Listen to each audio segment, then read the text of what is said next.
Okay, so this is the Cessna 210 main fuselage that I finished building out of the I think it's 10mm EPP because it's pretty darn thin. Yeah, it was a relatively easy build, as you saw. I just kind of cut them out and stuck them together. The math to get all the dimensions right, even though everything looks really ugly still because I have to do all the sanding.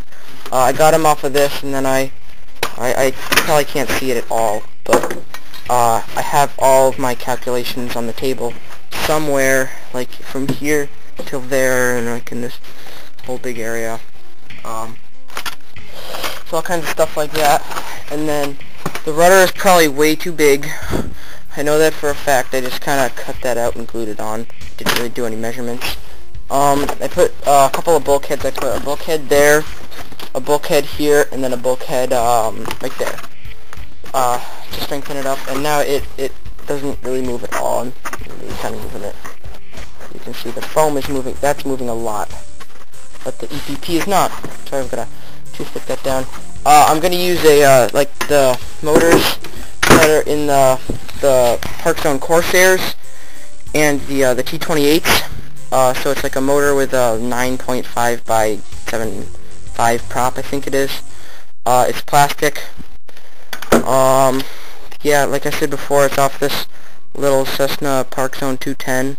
The motor shaft got broken in a crash. Thanks a lot, sister. Yeah, she tried to fly it. And this is the T28 that it's off of. I found it in a marsh actually, behind a place where I've flown. Aileron. Everything else worked alright in it, but the foam and everything is like, it probably took on like an extra pound or something. And the motor mount was broken, and this was split, but I glued it back together. This is all full of goo. I cleaned it up and retaped the wings, and took the wheels off, because the wheels are still good. The bars are a little rusty, the wheels are a little torn up.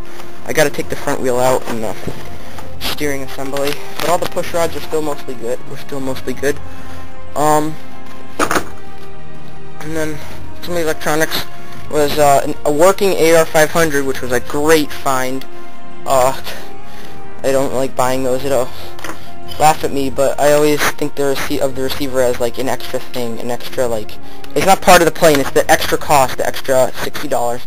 But the wheels, the back wheels were bent, so they're just bent like perfectly, so I'll put those on. And then a couple of servos. This is one of them on the push rod. It's all, that's like messed up really badly. And then the rest of the electronics are upstairs. But it's still pretty good. It's 37 inches long, and the wingspan's gonna be, I think, like 52 inches or something like that. Motor's gonna go something like there. I'm using a 30 amp brushless speed control with like a 1800 milliamp battery, I think. And I'm gonna make it like elevator, rudder, ailerons, and then I'm gonna put a Bombay in it probably, because I like to put Bombays on some of my planes, and I'll get bored of it if I don't. So stay tuned for the next video. I'll be probably making the wing and the elevator out of Depron. Oh yeah, this is Depron, 6mm Depron. I'm gonna put carbon. And it should be pretty good. I'll use my Spectrum DX6i with it. Gotta use in all my planes. I gotta buy like a 9303 because I'm running out of channels. 6 channels is not enough. I think I'll get like a 9303 though. But that's pretty much it for now.